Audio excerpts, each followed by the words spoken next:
everyone. Welcome to Crossroads, PlayStation Podcast for Phosphorus Games. I am LeRon Dawkins, and as usual, the squad is here with me and ready to press that share button tonight because it is a special night tonight. Yes, Austin Campbell, the man we know as the PlayStation Doctor. Hello, what's up, buddy? What's up, man? I actually was planning on showing off my PlayStation deck of cards, but now I forgot about it, and it's too far away for me to get up and go get it. Slacking, man. Come on, man. You know it's a special day. Go get them. Go get them. Too far. Go get. You're telling me that dinner you ate tonight was that big that you can't move right now? Like, yeah, I mean, it was, just had a bowl of chili, and it's over. The night's over now. Oh, man. Oh. Say no more. Say no more. Chris True, our resident PlayStation roadie, is back with us tonight, and we don't know if we don't know if he's ready for what's about to happen. I don't know what any of that means, but I'm a team player, I'm a team player. Hey, I am a team player. I am ready. He's ready. Let's do it. Oh snap! You never did you have a PlayStation 1? I played a PlayStation 1. I never owned a PlayStation 1. Because PS1's slogan back when it launched was "You are not ready," but it was all stylized. It was the letter U, the letter R, and then the word "not," and then there was an E at the end of it, but it was red. I'm gonna be honest with you. I don't think I ever watched even video. I never watched any video game commercials. I didn't watch a lot of as much as I watch TV now. I didn't watch as much as a kid, so I missed all of that. That was back when video games got the Hollywood treatment, even though they weren't Hollywood quality. Yeah.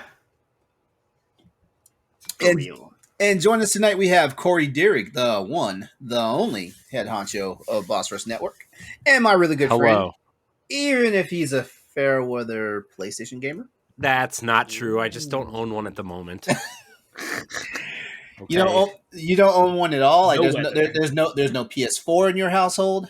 I got rid of my PlayStation 4 because PlayStation 5 was backwards compatible. Mm-hmm. So I figured as soon as I get a PlayStation 5, I can just download all those sweet old games. And they'll run better, right, guys? Where's your PS3 at? My PS3 is traded it in for an Xbox One. Where's your PSP? It's in the trash because it died. I'm not even going to ask you about the Vita. I'm not even going to ask you about the Vita because Austin will come through the internet and find you. I own 2 Vitas. Okay, in your person right now. I owned. Oh, past tense. Owned. The first one, the OLED one. I was like, oh man, I like this thing, but then I dropped it, and then I was like, oh, it doesn't work anymore. But I traded it in for the Borderlands bundle of the slim one, and then my slim one died, and so I traded it in for something else. Man, the stink eye Austin has given you while you said all that. Austin, have you purchased 2 Vitas? I have. Okay. I almost bought a third one because I almost bought one of those orange or blue ones from Japan. And I'm not that hardcore, but I still have my Gen 1. Yeah. Here's the thing: I never dropped my PS Vita. Exactly. When you have a treasure in your hands, you hold that thing tight. Mm-hmm. Okay. If it's between a Vita and a child, you better hope that child can withstand the fall. That's all I'm saying. Remember the mine are going. I would not remember that. Disagree with you. Does anyone remember the Bo Jackson commercials where it's like Bo catches anything and no matter what, and he had a baby in his hand, and you saw someone tossing the football, and the commercial just cuts to black. I remember that commercial. I had one Vita, by the way. I played Uncharted on it, and then never played it again. Yeah, that's what I'm talking about. Where's your Vita at now? Where's that one at? I imagine that it is in someone else's house. You know what? Okay. Next time next time you guys come across somebody that no longer wants their PlayStation Vita, let me know. I'll buy it. Yeah. Because I need a backup. Hey, I have a better OLED console that I'm picking up on Friday. So no, you don't. No, Yeah, but don't, you can't don't play even, Freedom Wars on it. Don't even. No. Can't play Hold Freedom on. Wars on it. Hold on. Don't even lie like that because we've already seen the comparisons of GTA Vice City on the Vita versus GTA Vice City on the Switch. Vice City was never on the Vita. That was Vice City Stories. Oh, Vice City Stories. My bad. So who's PlayStation fan numero uno now? Right. LeRon.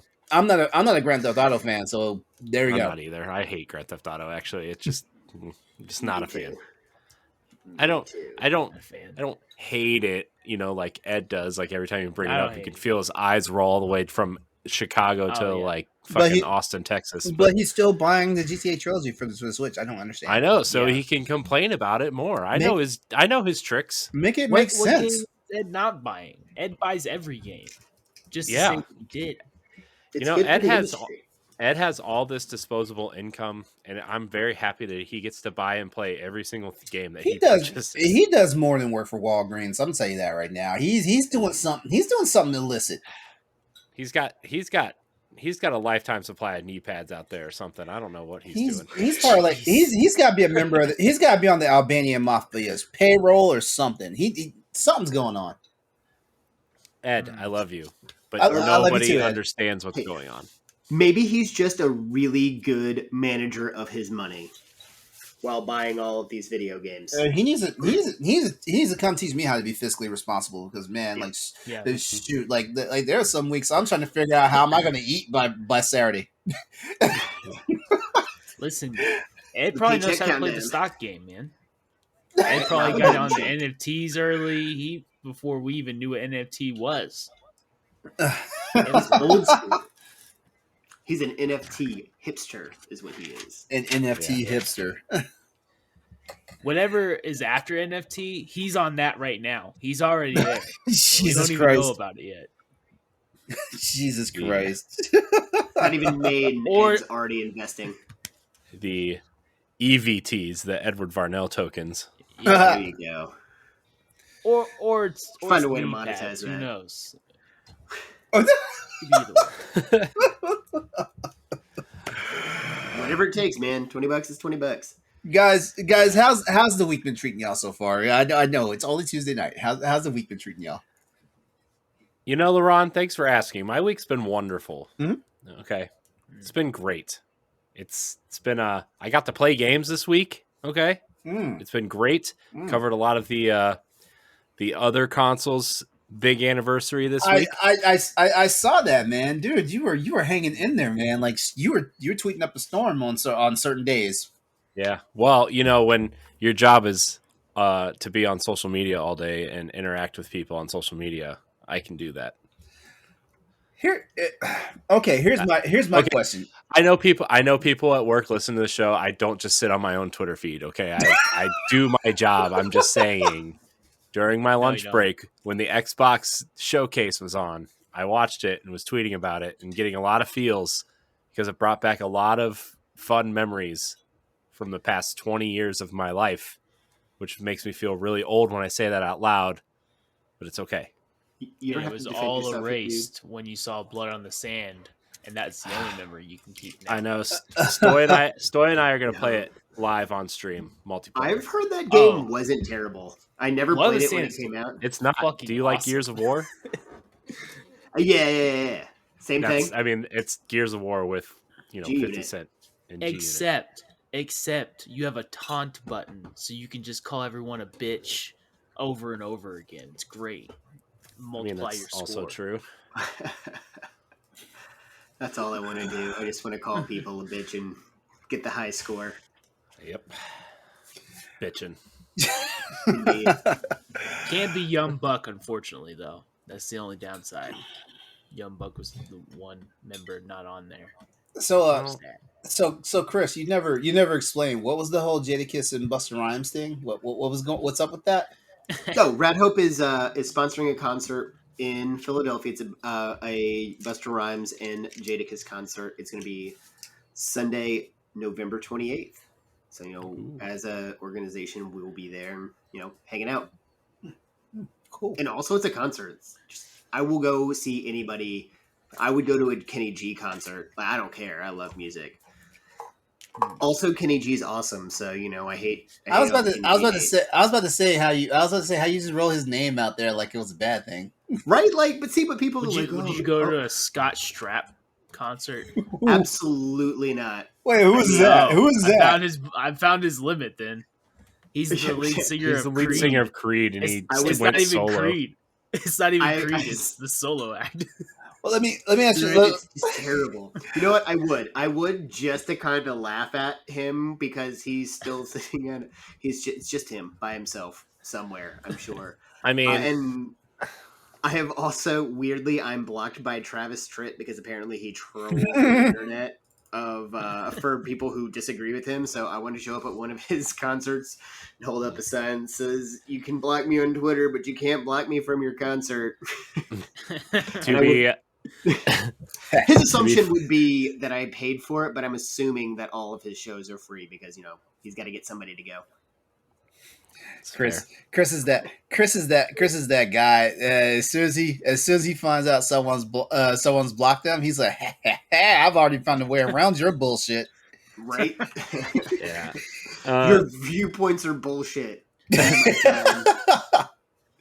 To be fair, I've went too many of concerts for like girls and stuff that I just didn't want like the music. I've been to a ton of country concerts. I hate country music. Yeah, I'm not a fan either. I went Corey. I went to a Nickelback concert. I went to a John Mayer concert, which wasn't bad. I've actually seen John Mayer live. It was actually a pretty good experience. I've actually seen it live. He guitar riffed the Halo theme for like 10 seconds. That's pretty sweet. Yeah, like John Mayer can play a fucking guitar. He's a shit person, Like, but you know what? He can play the guitar. like shit. What year? It was one of those random years he came to Busch Gardens, and I just happened to be there. And everyone was like, "Hey, you going to the concert?" I was like, "What concert?" Like John Mayer. And at first I was like, "Nah, I don't think so." Went on a few more rides, and then like I started. It was close by one of the rides I was at, so I was like, I heard the music, and I was like, "Okay, I can check this out for a few minutes." So I'm walking past it anyway, and then wound up staying the whole time. That's fun. Love music. Good times. Good times had by all. Yep. So nothing major or new here. You know what? I was sick yesterday and played video games all day. That's about as far as I'm gonna get you. You know what I just realized. I'm looking at the notes. Do we have any? Is there anything for new and notable games that we should talk about? I've literally been playing Castlevania Symphony of the Night nonstop all weekend, so hold I'm on, not hold your on. source for that. Hold on. We have a what are we playing section. Jeez. No, I know. I'm just saying I'm not your source for new shit. You know what's new and notable, Austin? The Outriders New Horizon. That's right. Update. That's right. It came out That's today. new and notable. You know what? Since you Game got of the year, Outriders. Possibly. I got something. We're going to talk about that. Because did anybody else, because we all said we'd do it, did anybody else buy and platinum Lady in a Leotard with a gun? Because I sure shit did. I absolutely forgot about that. I honestly forgot about it. I did buy. I have not got to play yet. It's terrible, just because of what it was. I had so much fun doing it for like the 45 minutes that I played that 50-cent game. I couldn't even complain. Oh wait, yeah, it's 50 cents, right? I need to go buy it. I need to go buy it. You should be playing the good 50-cent game on Xbox Series X or S called 50 Cent Blood in the Sand. Yeah. Just kidding. You know what? I didn't really come here to talk about Xbox. I'm sorry, guys. Promise. It's okay. Well, I'm pretty sure you're going to talk about Xbox. 50% Blood in the Sand, and PlayStation does not now. So all I'm saying is point to Don't Xbox. worry, I'm sure you'll get a really weird streaming version on PlayStation now. I never. Watch us get Bulletproof instead. I'll be mad. I never played either of those games. Were they worth it? Hold on, wait. First of all, were they worth the $50 that they were valued at MSRP back then? Because that was PS2 and Xbox era, right? Yeah. No, Blood in the Sand was $360. No, it was PS3 and 360. Okay, so is it worth the $60? I mean, if you Yes, like G Unit and Gears of War, then I yes. was like, yes. 100%. Didn't I didn't even pay think about $60 it. for it, but I would have gladly paid more. Without I think a I question. probably got it for $20 because I got it later. But it was Hmm. Yeah, I definitely bought it used for like $16 at one point. Couldn't even support 50 cent. I had to buy it used. yeah. He He that's said the life. he went on a total tirade about this is why we don't get new experiences and new games because you don't buy my game at fucking full price. And I'm pretty sure that's where what's his face from Days Gone got the idea from. I swear, the same thing. It rears that whole statement rears its ugly head like what once every 2 or 3 years. I swear it's almost like these Hollywood directors that have chips on their shoulder all the time and then their movie fucking bombs at a theater and they're like oh, it's because you don't understand the art, you know. It's just shit like that. No, you just made a shitty movie, bro. Yeah, you made a dog shit movie. Make it better. By I the am way, excited I for pulled the up- Ghostbusters this week. Not saying Days Gone is a bad game. Not saying that at all. But just saying, you know, like usually the first thing I think is like when I hear people bitch and say that particular line when it comes to games is like, did you make a game that the audience wanted to play? That's usually my first question. Right? Because if they wanted to play it, I they would mean, have bought it out the gate. also, like the review copy was totally bugged and stuff, and then there was a day one patch that totally fixed almost everything that the reviewers were complaining about. So That'll do it. that will do it. Everyone's looking for that zombie game, you know, because there's not very many out there that people can play. One or two. That's the gift and the curse about embargoing your reviews. That's the gift and the curse, though. Yeah, but they sent it out early. That's the thing. Well, yeah. Well, I mean, yeah, they send out review copies. And review copies usually come 2 to 3 weeks early, if I'm not mistaken. And you know, if they haven't done all their proper Q&A of the game, like yeah, the people that review it catch all this stuff. And let's put it this way, because back when we used to do reviews for popcultureshock.com, like we would do the reviews, but we wouldn't get any. I think out of all the, I can't remember how many games I got to review, but out of all the games I reviewed, I think maybe I only got 2 active engagements from the actual like people who send them out and stuff. You know, trying to critique as I was doing my review and stuff like that. I can't remember. I want to say I know when I was doing Rogue Galaxy, the what was it, Factor 5? I think that was the developer for that game. Yeah. Yeah, they actually asked for input, and actually Sony sent them Ready at Dawn asked for input on both of the God of War PSP games that I reviewed. Like as I was reviewing them, like they sent me the review copies. The review copies were so early that they didn't even have artwork on them yet. And they're like there's no embargo or anything on the review so like whenever you get done just do it. But while I was actually playing the game and stuff, they actually were corresponding with me and just checking things out and stuff like that, and that was a good experience, honestly. LeRon, I pulled up new and notable games for this week. Mm-hmm. Brought to you by Push Square, because that's the best PlayStation website. Yes, it is. Hold on, I will agree with you there. I've got it pulled up too, but hold on. We can save it for later in the show. Oh, you want to save the new notable for later? Okay, because yeah, that'll be the only news. I'm looking up the first game. I'm looking at the first game. Right I see it. It's for PS5. I see it. Yeah, I'm watching the trailer for it. I'm kind of curious now. Can we do this now? We're here. Let's do it. Let me do housekeeping first. And then can we talk about how awesome it is that Ghostbusters comes out on Thursday just for like 30 minutes? This week? This week? Yeah. Oh, bro, I got my tickets last Monday. I bought them at 7 a.m. as soon as they went on sale. pretty sure we may be the only people in the theater, but I've waited like 30 years for that. So Well, shit. I got to purchase some tickets too. Go to Cinemark. Go with me. The whole family's coming, broski. I got Dad, brother. I got the freaking AMC thing, that their new thing. I'm sorry. What is it? Bump that. So I gotta. So yeah, like I mean, like I can't, I can't watch 3 movies a week. So I really gotta pick and choose when I'm using this damn thing. Yeah, I also there's 2 of us that go to the movies, so I can't do both. I can't. It's too much money.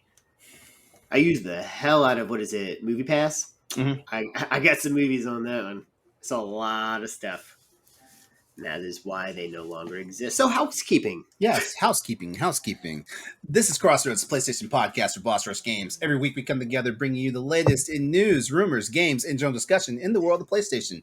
Crossroads airs live on twitch.tv/X's803 Tuesday evenings at 8 p.m. Eastern Standard Time. Normally. Sometimes it's 8:30. Just roll with it.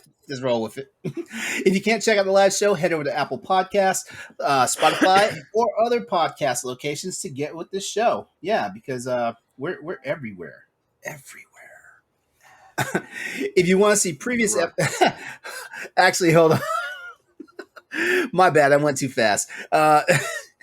The recap of this show airs every Wednesday evening at 7 p.m. Eastern Standard Time on youtube.com/X's803, as well as early Thursday mornings at youtube.com/Boss Rush Network. If you want to see the previous episodes of our show, all 59 episodes as of right now can be found on our parent website, bossrush.net. If you like the show, please consider subscribing to the podcast and giving us a follow on Twitch. And remember to please share, rate, and review us wherever you check out our show. All right, now let's go ahead and talk about the new and novel games for this week. Austin, do you want to head us off here?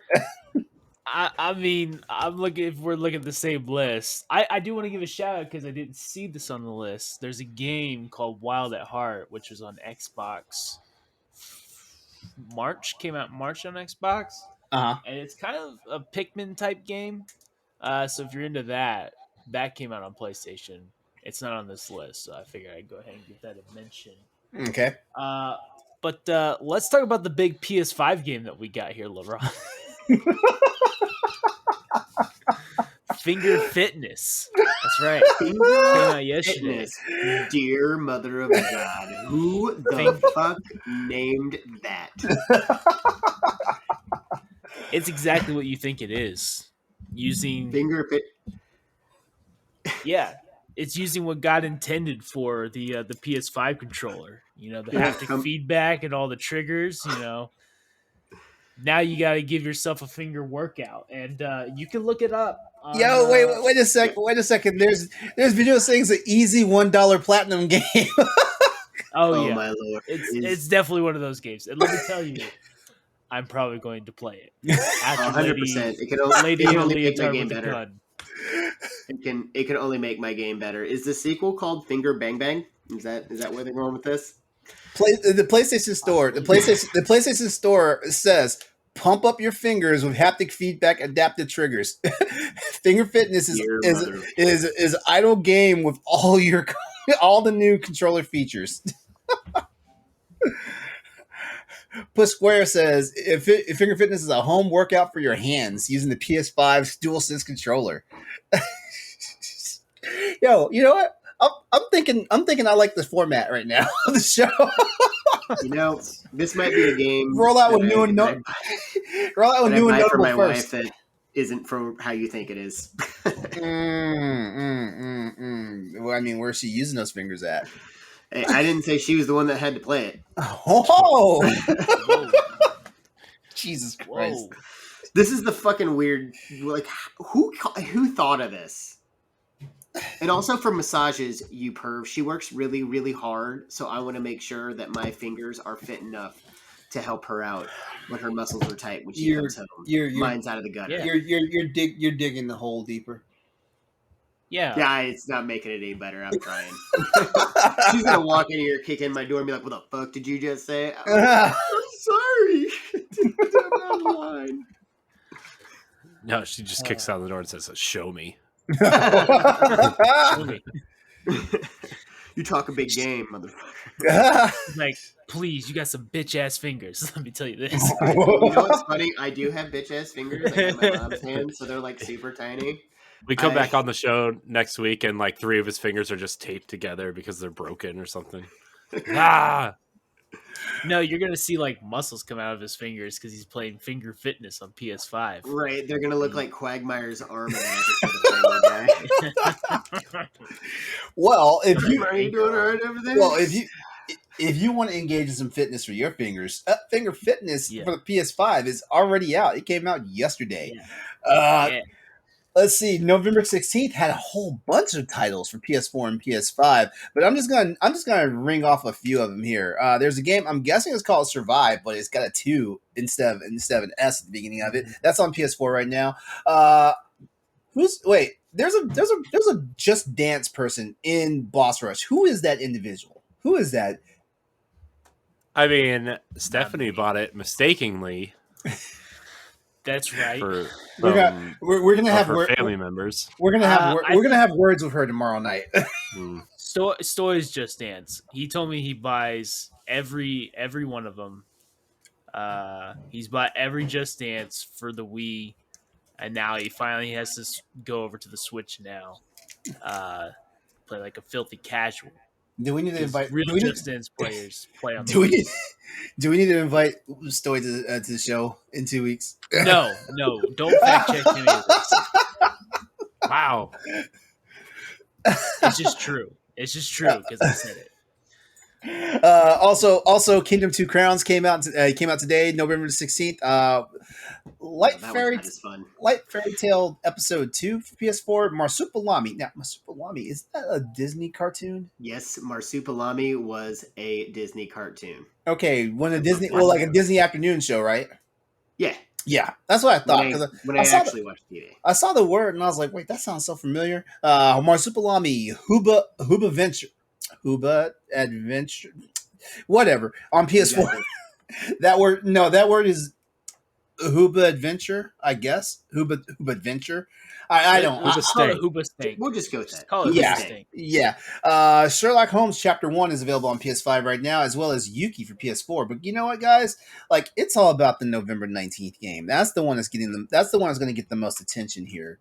Is it really? Yes, it is. Because on November the 19th, we have Battlefield 2042 hitting PS5 and PS4.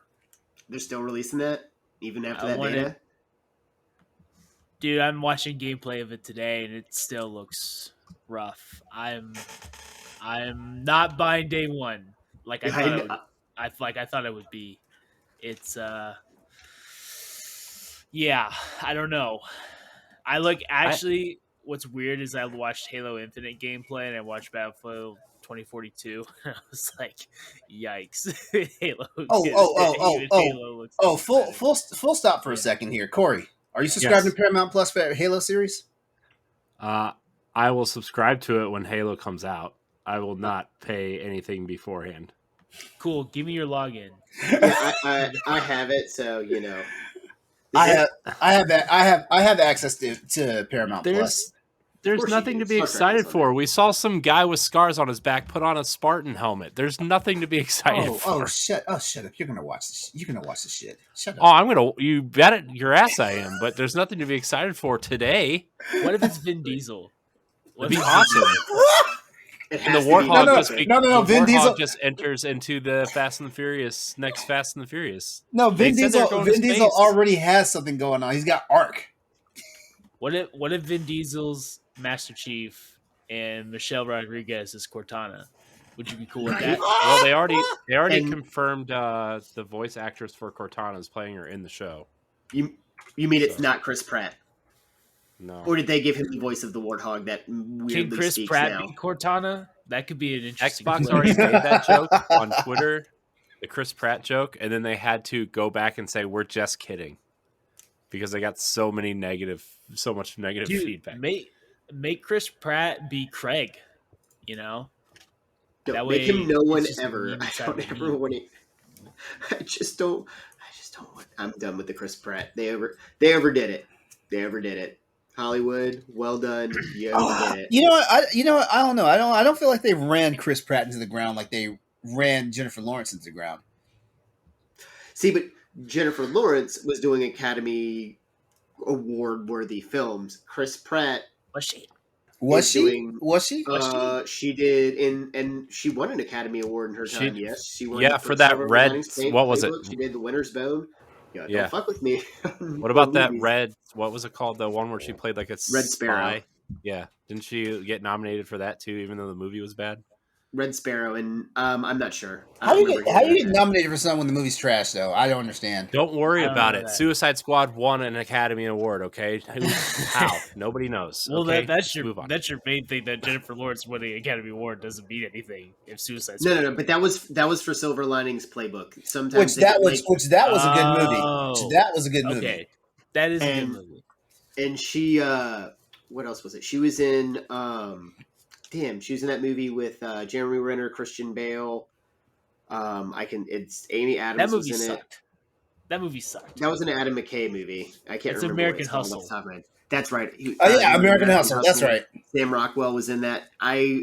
There are two people I could watch literally do anything as far as acting. One of them is Sam Rockwell. The other one is Mahershala Ali. I love that both of them are in the MCU. Mahershala Ali is going to crush it as Blade.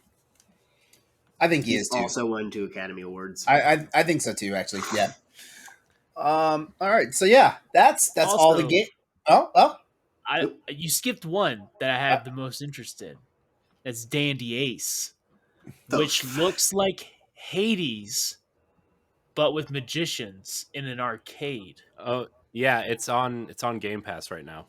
Actually, Yeah, Hang on. I did skip it because I had no abject interest in it. Hold on a second. Let me pull up it is Game Pass a right now and take a look at this. top-down roguelite, and it's with magicians. It looks like they're in some kind of arcade or maybe casino of sorts. So I mean, Do I've your fingers get a workout? I've definitely ignored everything on Game Pass because of Forza Horizon 5, but that's just I me. know, dude. There's so much to play now. Like I went from like struggling to play things and like banging my head against the wall for Metroid, and now I have like 6 games to play, and I don't know where to play first.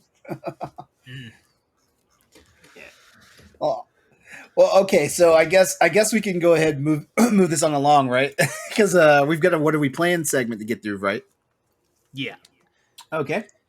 All right. So who wants to kick us off? Hey guys, what are you playing? Who wants to kick us off? Actually, Corey, you're the guest tonight, man. What are you playing? What games are you currently playing right I now? am the guest tonight, LeRon. You are correct. All right, man. All right, look. Don't. I got to see you again tomorrow night. So don't. I know. I'm so excited for tomorrow. You know. Seriously, what you got going on? What you got going on over there? Well, not really anything. Well, I've been playing a lot of Guardians of the Galaxy actually. Uh-huh. Playing a lot. That game is awesome. You're the only one on Crossroads that's talked about this game, so go ahead and talk about it a little bit more. Man, Guardians of the Galaxy is awesome. If you like good writing, character development, and I'm talking straight up from like a person who doesn't even really care about the movies, like the Guardians movies or like the Guardians of the Galaxy at all. But like it's good writing, good character development, a lot of cool side characters.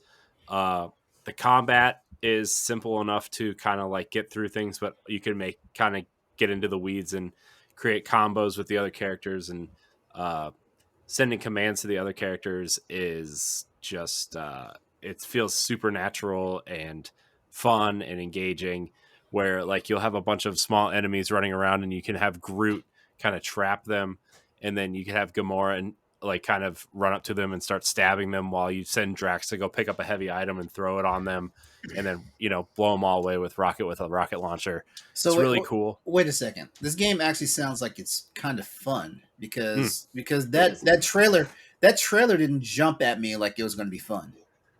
I mean, I think I was higher up on it than a lot of other people, but I also know the kind of work that Eidos Montreal does, which is, Deus Ex and Shadow of the Tomb Raider, which are both amazing games. I think. Okay, yeah. So I kind of went based off that because I know a lot of games that like have the potential to be good don't really show well, especially something that has conversation or combo-driven combat or different scenarios like that. But yeah, it's way better than it showed, I feel like. Okay.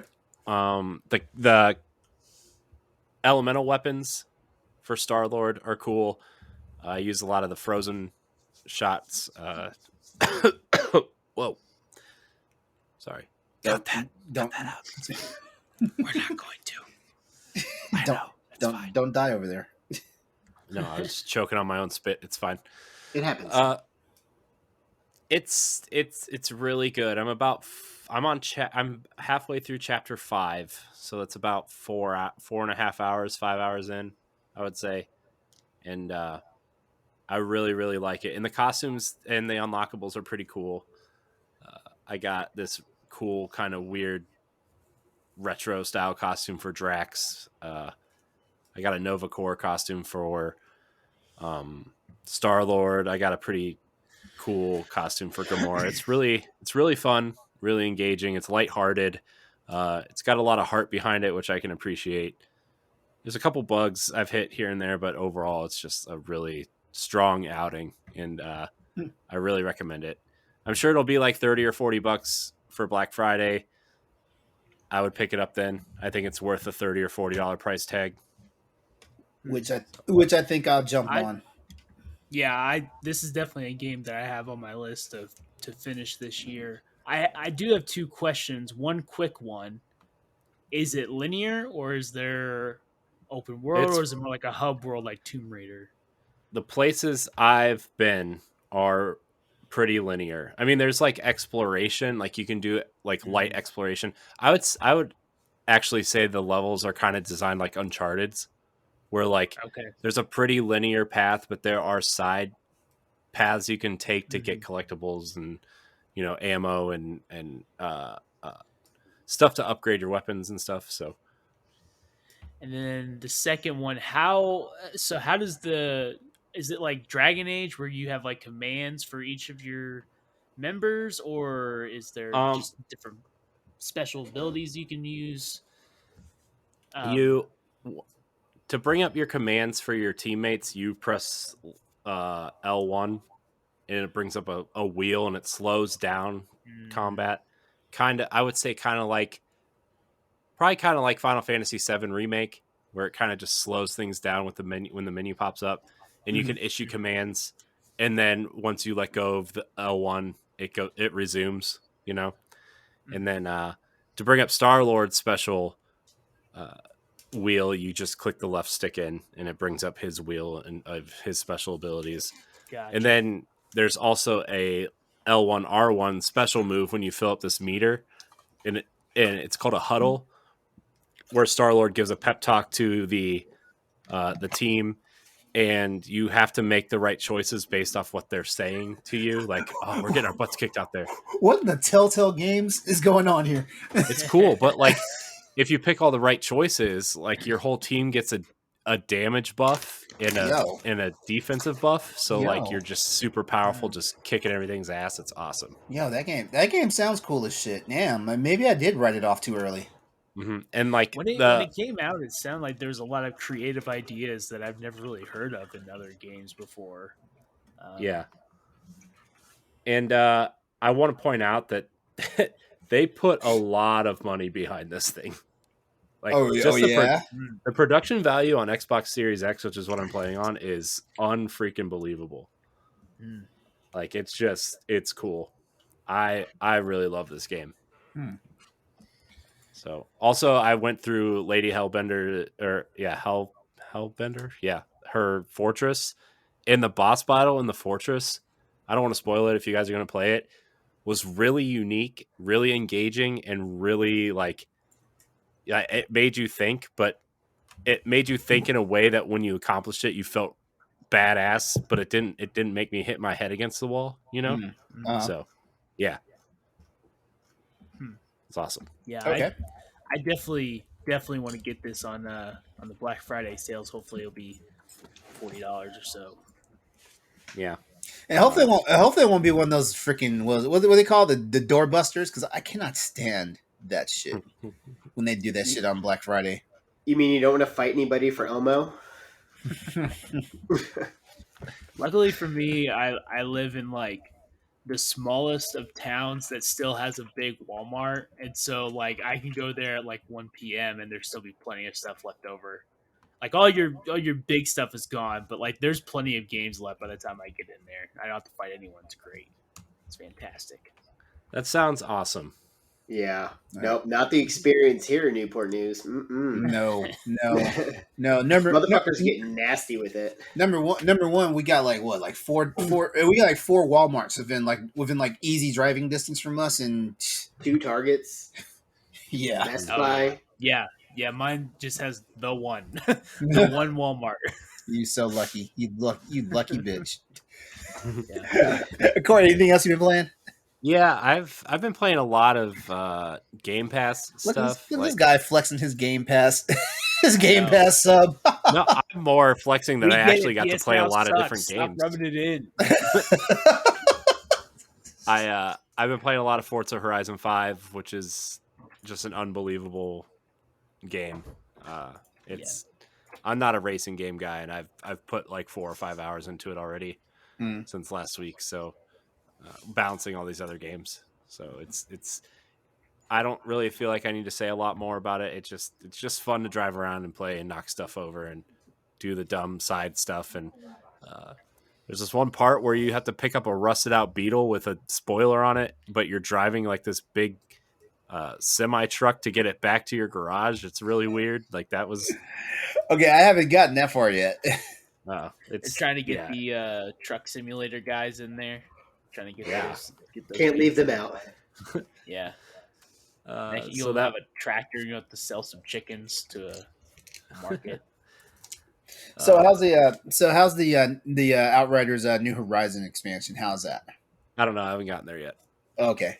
I know you're an Outriders fan. I know that. That's why I asked. Yeah, I am. I'm updating it right now because So I was gonna play it last night, but obviously the Halo Infinite beta dropped this week, and it's really just the multiplayer. It's just like this fake.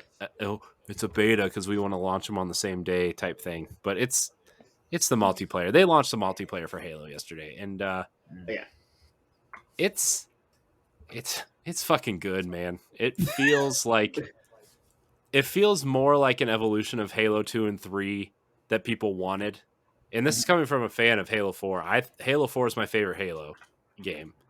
And it feels like that evolution of Halo. It coming from Destiny, it feels kind of slow at first, but the slowness is deliberate, I think. Like it wants you to feel, I think it wants you to engage more, and instead of like running away when you're getting shot at, it really feels like it's trying to make you engage with other players. The weapons all feel good. The couple maps that I played on really felt distinct and different, and I don't know if they're going to be considered classic Halo maps or anything, but they've been really fun. But I gotta say, the weapons in Halo Infinite feel disgustingly good. Yeah, I spent some time I put some time into that last night as well, and I really enjoyed it. And I haven't played a Halo game in forever. I remember playing it on, having LAN parties in high school and then into college. But I really enjoyed it. Getting back into it was a lot of fun. I agree, it's very definitely slower paced. Yeah, and then definitely Destiny is. Yeah, you can definitely feel the difference. But again, I think that's deliberate because Halo 5 was really fast.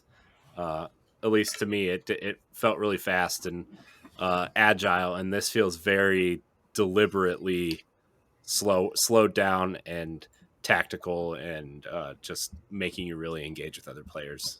So, I think I put out there like, hey, if anyone bought the new Halo Xbox, I will buy your other Xbox Series X, because now that Forza and Halo and all these Xbox games are coming out, I actually want it more. Didn't Josh get the Halo Xbox?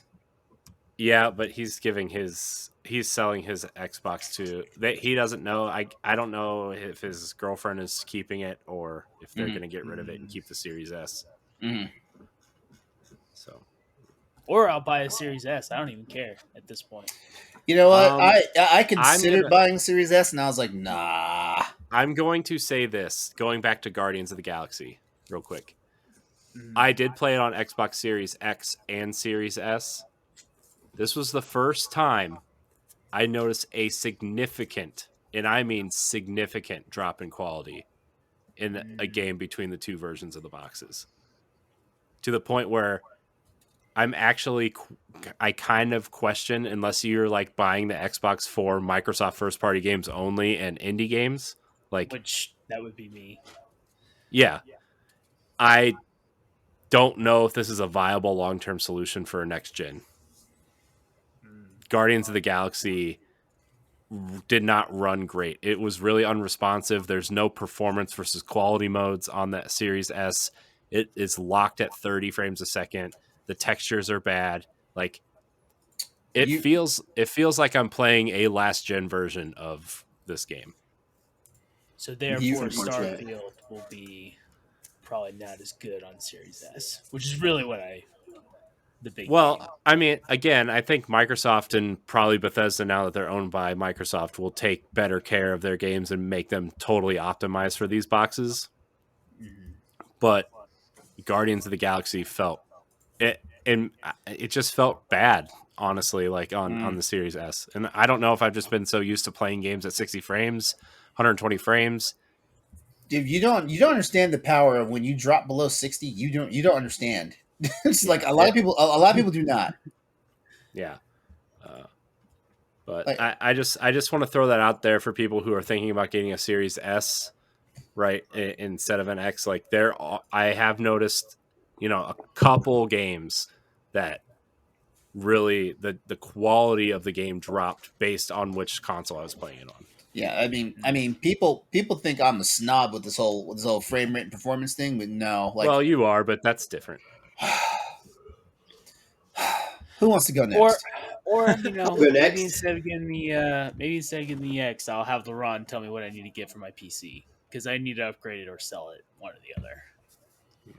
It's just sitting. It's 8 years old. It's 8 years old. It probably needs an update. Probably. Right.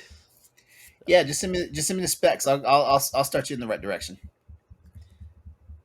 Yeah, you're gonna have to dumb that down for me. You're gonna have to tell me exactly what you mean because when you say specs, I don't even know. You're the second person this week that's done that. I'm looking at you. I was the first.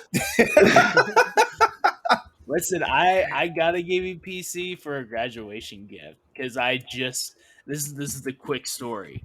My great grandma was like, "I'm going to buy you a laptop for college." I said, "Cool, that sounds awesome," and I would have been perfectly happy with like any Chromebook or whatever just to get me through. And she heard me talk to my best friend about this gaming laptop. He's like, "Yeah, you need to get one." So she bought me this $2,000 laptop. And I was like, I can't believe this. I can't believe you bought this for me because I have no idea what I'm doing with this kind of stuff. I'm so overwhelmed with something I don't like. I'm the only one going to college classes with a giant Alienware and everyone else maybe a MacBook at the most, but yeah. And they're freaking ginormous too, man. Like you clobber somebody with it, they're dead. I think it's a 17-inch, 19-inch. I'm trying to remember how big it is, but it's big. It's huge. Yeah. It's insane. Yep. All right, who wants to go next? Who said I was done, LeRon? Huh? Oh, you got more? I'm sorry. No, I'm done. He's got an endless game. No, I got it. I swear I did. I thought sure we invited Corey Dirrig to the show tonight, not Edward Varnell. Hey, I didn't list all the games that I want, all the games that I installed, all the games that are on this list on underneath my Snack-tendo snacks. Okay, we love you, Ed. We love you, Ed. I know. Sometimes I feel bad that we pick on Ed all the time, but it's out of love. It's not like we hate Ed, right? Like Yeah. We pick on him because we love him, Mm-hmm. Yeah. and we pick on him when he's not here to defend himself. So it makes it easier. But Oh, trust me. If I Oh, don't trust pick me. on you, I probably don't even like you. Every time we name drop him, he is always up in my DMs the next day as soon as the show goes live. are you sure that's why? It's because of the show? Stop it! Stop it! My boyfriend might be listening to the show tonight. Stop it! Hello, boyfriend. Sorry. All right, who's next? I'll go. Go for it. All right. I said it like 3 times. I didn't want the salmon. I said I it did. like 4 times. I legit didn't hear you. Someone was talking over you, namely me, Corey, and Austin. Yeah, well. Anyway, honestly, I'm quick and easy. I recently really got into the Castlevania anime, and I had never played a Castlevania game, so I went into it relatively. Like, I played Symphony of the Night like in high school for a night with a buddy of mine, but the anime really got me into the games because. Full disclosure, I usually can't stand anime, but I fucking loved that show. It was good. Writing, everything, brilliant. And the animation I really enjoyed as well, to be honest. But that sparked my interest in playing literally all of the games, so I own most of them now in either an anniversary collection or in a dual pack, which is where I played the absolute dog shit out of Symphony of the Night. Like, I did everything. I beat it with Richter. I beat it with the good ending, the bad ending. The only trophy I'm missing from Symphony of the Night, and it was the Rondo of Blood combo, is the $500,000 disruptor, which is going to take me forever to farm. Jeez, dude, you weren't fucking around, were you? Nope, I loved that game, man. I really, really enjoyed it. And now I'm like, I kind of want them to do a remake, like a remaster, like just give me a remake, make it look pretty. Well, I have some good news for you. I highly recommend. It's not Castlevania, but it's very Castlevania-like games called Bloodstained, and they are good. They are good Castlevania type games, and I highly recommend those. I will give it a look-see, sir. Yes, yeah. Bloodstained. All 3 of them are great. Yeah, done. I will check it out. I've yet to get a suggestion on a game on this show that I haven't loved, so I will check that out. I did play the very first Castlevania as well, and today I ordered a record of the soundtrack of the 3rd game, because that was the first one with Alucard, Trevor, Cipher, and then the other dude who wasn't in the show. But the cover's badass, so it's gonna go on the wall. Yeah. And Symphony of the Night was sold out, so that's where I'm at in my obsession with random thing this week. You're up, Austin, because I'm nothing wrong with that. Point. Nothing wrong with that, man. Yeah, ask my wife that same question. Flavor of the week is Castlevania Crunch. How much money can I spend on this one thing that I like this week? I've had those times though. Like, I'm gonna be really into golf, and then I do it for like 3 months, and then I'm like, man, I have some golf clubs that I spent a lot of money on, and I'm using them.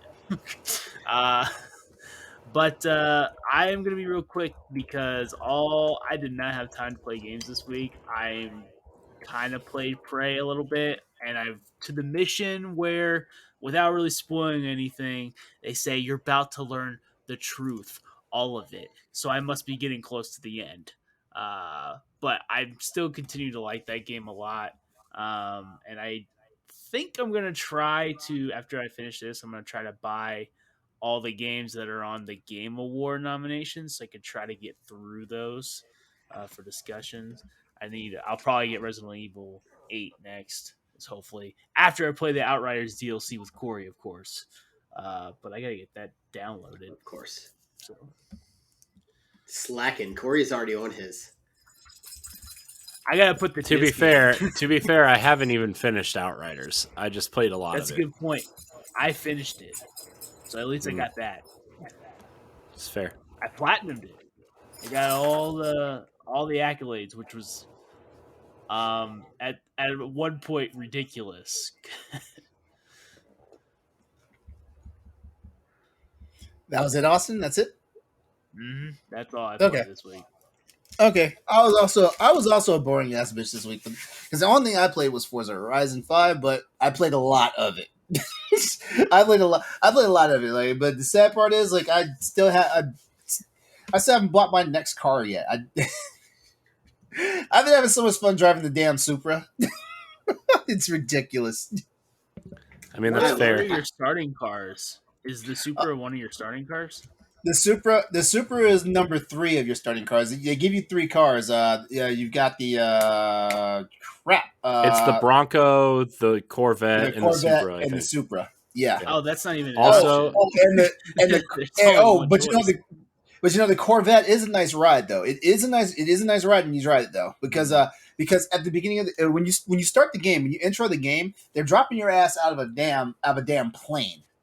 So your base is basically like Fate of the Furious all over again, where like you're dropping shit out of planes and stuff. So the first year they drop you in is the Bronco, and you start off-roading, which is not bad, but the moment you get onto the road, then it's like, dude, like I can't control this thing anymore. And then the next one is the Corvette, and damn, that sucker drives nice. That sucker drives nice. Now let me ask: is it the new Bronco? Yeah, it's the new Bronco. It's the new Bronco. Yeah, it's the new Bronco. And I'm playing this. I'm playing this on Game Pass, but I'm playing my freaking PS5 controller. And so fun. Yo, when they gave us the opportunity to make a PS5 controller our PC controller, shit, say no more. I want to point out that if you log in this week, you get the new Porsche Xbox 20th anniversary car. When do you have to log in? Just anytime this week? Anytime this week, you get it. Guess what? Guess what I'm doing before I text the BF good night. Yeah. So and then I can't. Actually, wait. I can't remember. Do you even drive the Supra? In the intro part, I think it's just the Bronco and the Corvette. So it's the Bronco, the Corvette, and then the rally car. The rally car, that's right. Yeah. And so once you make it across, once you make it into the intro, because basically, the intro for Forza Horizon 5 was just fantastic. The last racing game that like broke you in like that was probably that I played was probably Burnout Paradise. That because it just like gave you like a very smooth, like sweet, like intro to the game and everything. I'm loving the soundtrack. Like the soundtrack is freaking hot, But yeah, so you make it to the venue. Like you make it to the venue in Horizon, Mexico, and then as soon as you get there, like after you set up your character, give yourself a name and all that stuff. Then they say go ahead and pick which car you want to drive right now. And it was the Corvette, the Bronco, and the Supra. And as soon as I saw Supra, I was like, "Ooh, bitch!" My first car was a Supra, a 1985 Supra Celica, to be exact. It used to be one car. Yeah, that's true. That's true. So wait. How old were you then? Oh, that car came out in 1985, sir, the year I was born. That's why they got it for me. Okay. So wait, how old were you when you got that car? That's what I'm asking. Oh, 16. 16. Your parents, man. See, I can't help what they do for me. I'm not. No. I'm not. No. I'm not trash talking you. I just wish I grew up with you. That's all. You'd had more than I had, I'm sure. My parents always liked you more. It's true. But, not including your other black friends. Or does that include them? Includes everybody, really. Yeah, but anyway, back to Forza Horizon though. Like I'm having a blast with it. No, like I said, no, honestly, like I'm just trying to figure out what my fourth car would be because I'm still rocking the 3 they gave us. My least driven vehicle right now is that Bronco because, like I said, on streets it's basically a tank. And this game has a very wily way of making you want to drive fast. By the way, go fast. By the way, LeRon, I know Yes. that you are playing on super duper PC or whatever, but Don't have be you hating. played? Does it have like a quality versus performance mode on PC, or is it just straight up like you can just adjust it however you want? It does. It has a quality versus performance mode, but on the PC, it also does this nice little thing where during the demo, I mean during the intro part, like it basically collects data on your game and runs a benchmark, and then it tells you the recommended settings. And so I just happened to check the recommended settings, and like everything was on freaking ultra or maximum. So I was like, okay, yeah, let's roll, let's do this. Yeah, Okay, I'm enjoying it. I'm definitely glad that like Game Pass is actually it actually has not just as much incentive, but it has incentive for PC gamers just as much as it has incentive for console gamers on there. I'm loving it. And yeah, like I also like who was talking about? Oh, Story was talking about unpacking last week. I got that. I haven't started yet, but when I saw the artwork and stuff, I was like, "Oh, this is too cute! I gotta play it." And there's one other game too that I downloaded. I'm trying to remember the name of it. Flynn, Son of Crimson.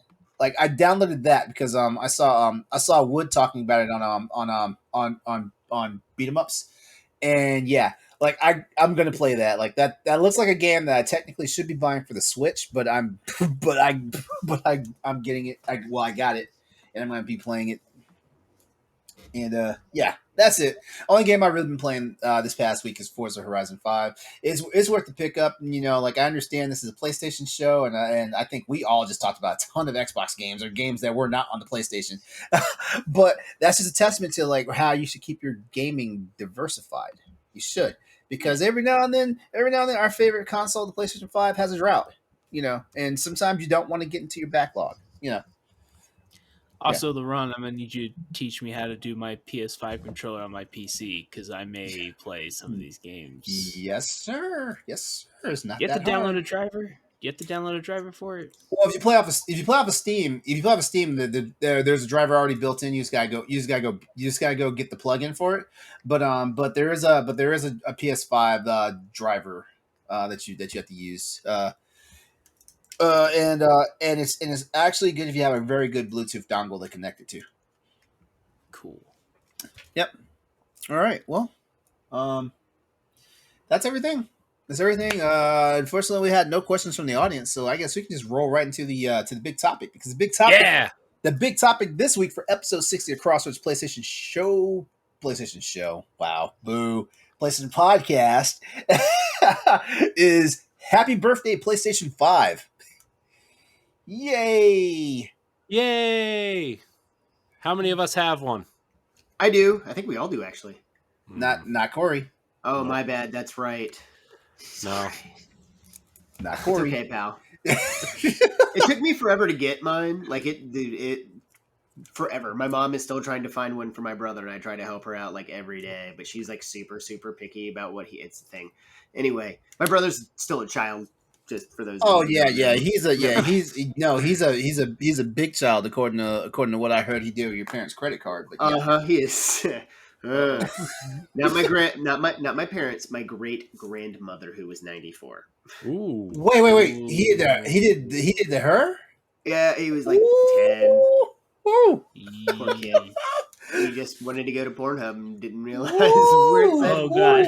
That ass beating had to be Fortnite colossal. Oh no, the best part was my mom called like their answer service. LeRon knows my mom, and Yes. that's funny. That ass beating had to be colossal. Oh dude, he's 16 now. Man.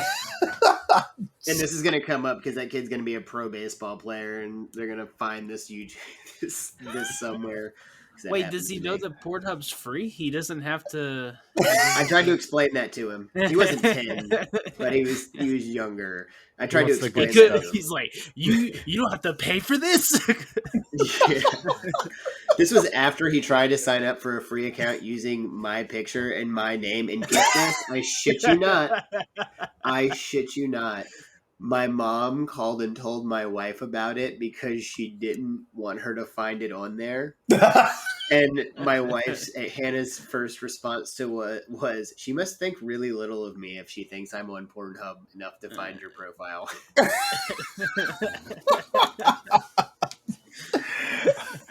All right. All jokes, all seriousness, all kidding aside, all that stuff. The PlayStation 5 just celebrated its first birthday. This past what day was that? This past Friday.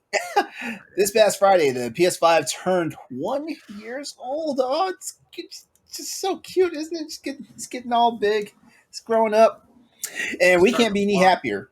Yeah, it legit is starting to walk like it. But then again, it's doing that giraffe thing because like it's born and then like 4 minutes later it's up and running. But we couldn't be happier about the past year, nor can we be any more excited about about any of the future that's set to come for this sucker. It's been an interesting road this past year since the launch of our new favorite PlayStation console. It is our new favorite PlayStation console, right? It is. It is. Cool. Good. I'm glad we're in agreement here, right, Corey? I mean, I agree with you. I'm sure it's fantastic, and I'll tell you probably 2.5 years from now when I finally get one. This is why we have Corey on tonight. He's the voice of realism tonight.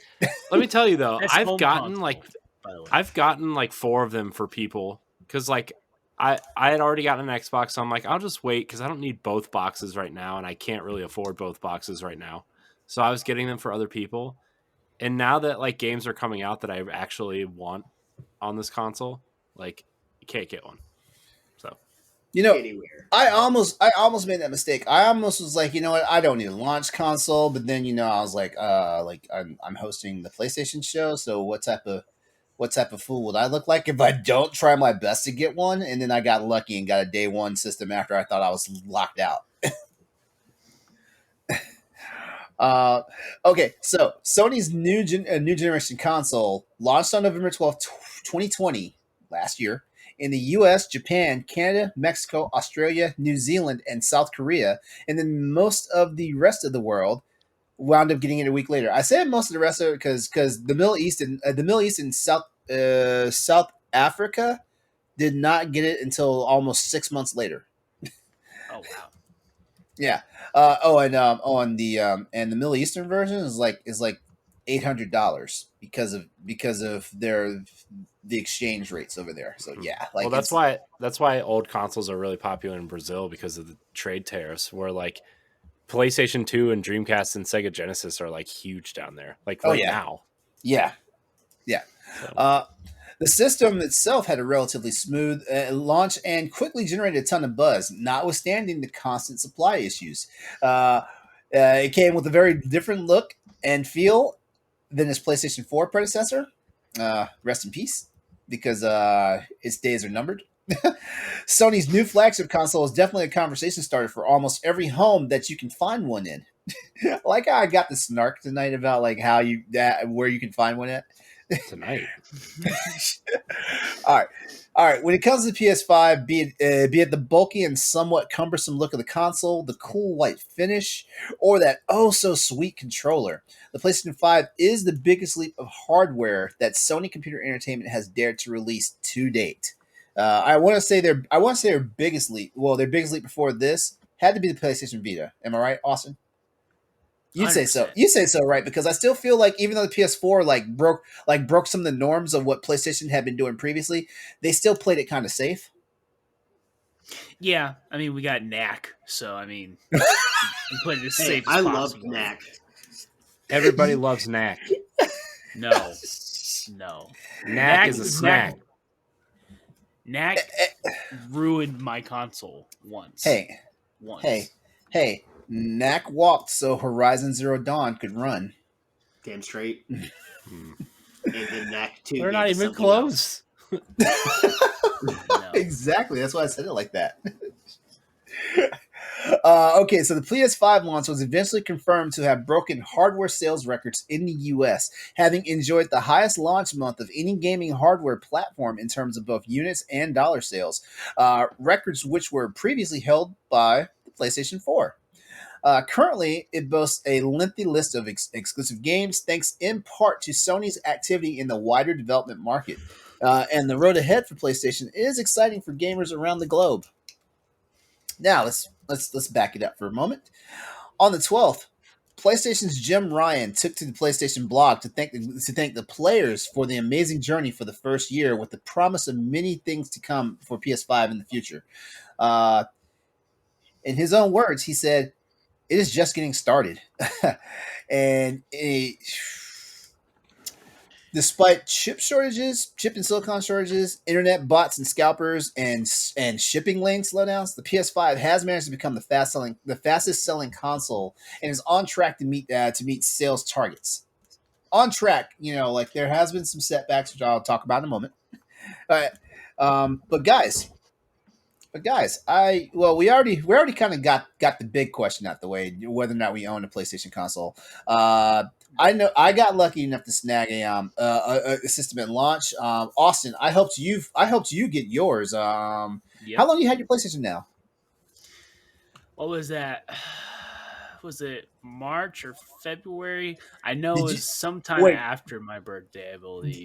Yeah, did you get it? I can't remember. Did you get it in time for Returnal, or was it in time for Ratchet and Clank? I did get it in time for Returnal. Uh-huh. And I believe the first game that I bought for it may have been Outriders. So I think it was March, April was the time that I got it. Because I once again want to thank you for the birthday gift for Ratchet and Clank. That was awesome.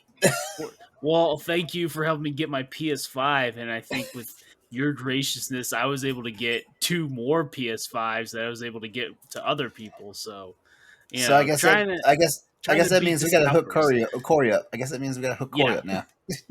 Oh, dude, I got just a list. Follow everything. I got a follow list, all of the PS5 restock pages on Twitter. Put the alerts on. I mean, I have all that crap turned on. It's just, but only mess with the Sony one and Target. Don't mess with Best Buy. Don't mess with. I can't do the Sony one. I can't do the Sony one because I already bought one through my PlayStation account. Just make up some random accounts. Make up random accounts. I guess. Props off. I got mine through Ant Online, and it seemed to work well.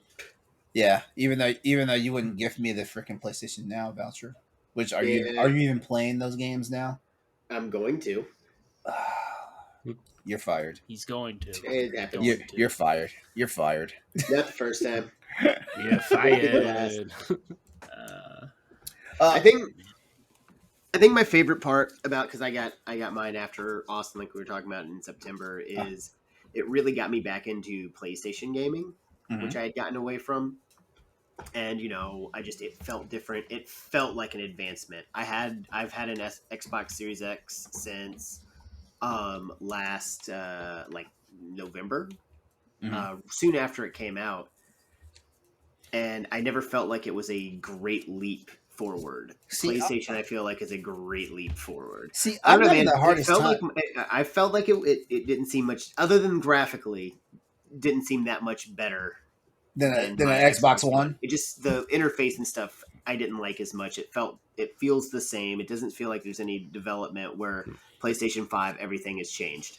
I saw your face, so I had to amend what I was saying. So that's what I liked about the Xbox Series X, is because everything felt the same. It just ran better and smoother and faster. Yeah, just to me, I mean, I like when we go to a new generation. I like the feeling of newness. Of newness. Like, I get it. I got none of that. I think I just liked it because it felt familiar enough. And I understand what you're saying though. When I booted it up for the first time and logged in, and literally just saw all the same icons, all the same dashboard pins that I saw on my Xbox One, I was like, oh, okay. This looks whatever. But then I started playing Forza Horizon 5 or 4 and Gears 5 and Gears Tactics, and just the way it loaded, Gears running at 120 frames a second, and just little things that I noticed like really turn my, I don't want to say disappointment, but my like lack of, oh, this feels like a new console into like, this feels new. Mhm. And I know like the PlayStation's interface is like drastically different from the It's PS4. beautiful. So It's so sleek and clean, and I love it. The control, it's beautiful. I always love my PlayStation, but I love my PlayStation 5. You know what? Since you said it, what have been some of your favorite experiences with the PS5 so far? Since you mentioned it. It's just really reinvigorated my like I said, my love of PlayStation gaming. I picked up Kenna and played that, loved it, loved the way the controller felt. I've been expanding and going into indie games a little bit more, playing older games, and I don't know, it feels more like it's something I'm into. Like I enjoy it more than I have in the past. Mhm. I gotta say for me, it still blows me away the UI for it, for the system. Like, I mean, like the way it looks, the menu system, all that stuff, and is it just me, or is those jump in and jump out seem a lot more user friendly than it did on PS4? Some of it, Like, yeah. There Oh yeah, are yeah. certain I know. like specific things that they definitely were, like the trophies. The party system was super annoying. Uh, There's stuff that they definitely had to fix. I like do not like Xbox's interface more than the PS4 one, but with PS4 switch to PS5, other than it being quicker, I did not like the UI. I was like, man, I kind of wish the PS4 UI was back, kinda. But I've gotten used to it now. I think I'm that's what in it was. It kind of changed me. I'm indifferent to the PS4's menu system. It just seemed like it was just another version of the cross media bar from PS3 and PSP. And yep. see, I like that. I just like the two bars. It's like easy enough for me. That's why I don't like Xbox, because there's like different windows. I'm like, no, this looks like a computer to don't me. No, don't thank Man. worry. you. Next spring, you're going to be getting that dashboard update from Xbox. That's going to make everything. You're going to be like, what just happened? Man, Yeah. I'm a longtime owner of Sony products, man, and like when they released the cross media bar for PS3, they ran that thing to death because their TVs had, their DVD players had, their Blu-ray players had it. They ran that Yeah. thing to death. Yeah. Yep. Recently, Sony had to cut back his PS5 production forecast as component shortages continue to wear down the tech and consumer electronics industries. The company had apparently hoped to produce around 16 million consoles, but is now sold for 15 million, which still doesn't throw it too far outside of its 14.6 million projected sales at the moment. Some wonderful highlights for PS5. We've got three of them. The PS5 had unseated the Nintendo Switch as gaming's top selling console, even if it was only for just 1 month. And that happened this past September. This marked a return to the top spot for Sony's line of consoles, which held the top spot with the PS4 before the Switch's run of dominance began. The last time the PS4 slapped the board as the top selling console was back in November of 2018. Another highlight for PS5 was the NPD Group had confirmed back in April of this year that the PS5 was the fastest selling Sony console in US history, a phenomenon which would recur again in Japan this past September, according to Gematsu.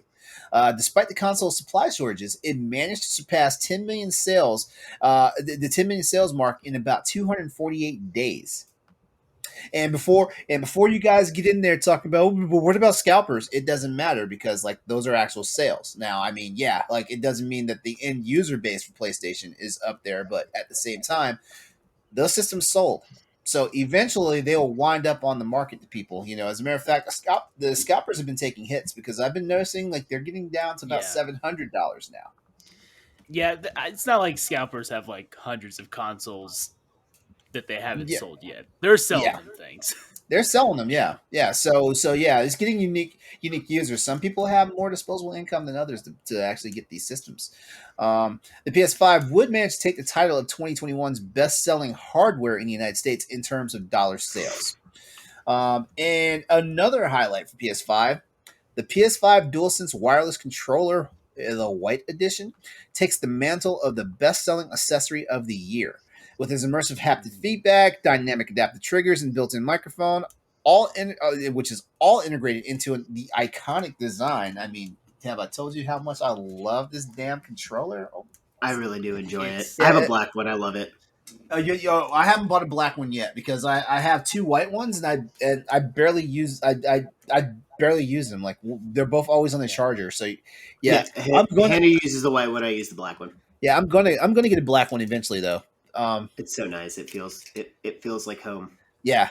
This must own accessory truly brings the gaming worlds to life. I mean, guys, like even though I haven't played it, like I've seen Let's Plays of people playing the medium on PS5, and man, it's a game changer. Austin can tell you right now, man, like the DualSense features for Call of Duty Black Ops Cold War, as well as Returnal, which I haven't even started. Beautiful. Which I haven't even started that game yet. I have it. Target lost their minds, and it was on sale for $30. I had to get it. Target. Yeah. And we talked about it earlier, but following the integration of it onto Steam for PC gaming, that momentum for the PS5 DualSense controllers is not slowing down at all. The PS5 is a juggernaut in the world of PlayStation gaming, and it's an amazing time to be a part of the PlayStation Nation. If you haven't had your chance to get yourself a PS5, Crossroads just wants you to know that when you finally get your PS5 system, you're in for one of the most thrilling rides Sony has offered since the PlayStation 2. I said it. That's my mic drop for the night. Well, hold on. Uh-oh. PlayStation 4 is a great console. The PlayStation 4 is a great console, yes, but I feel like when you talk to a lot of gamers, especially people who've had generations of the different PlayStations, they always point back to like one their fondest times was PS2. Like I mean, I would actually, I would almost argue that the PlayStation 3 is their best console. God of War 3, three Uncharted games, the Resistance trilogy, Killzone 2. You got The Last of Us. You've got some of the best Ratchet and Clank games. I'm just saying, PlayStation 3 is a great console. Okay. I'm not saying. I would actually argue the PlayStation 2 is their weakest console. Ooh, that's a hot take.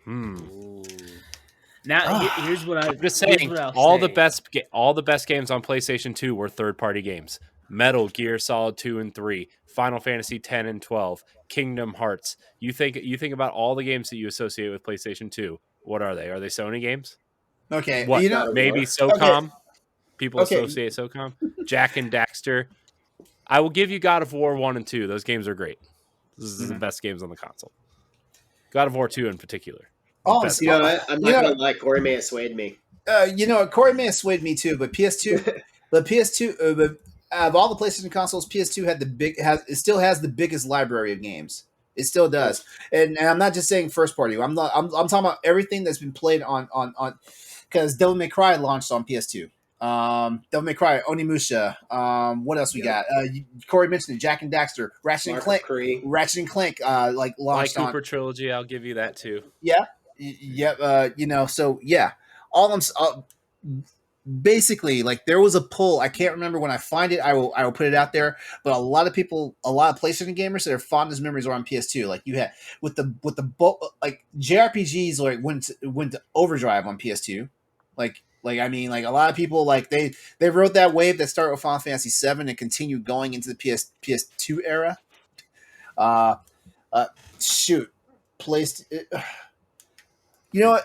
I was about to say PS2. I was about to say PS2 revolutionized sports games, but I know for sure the original Xbox did that.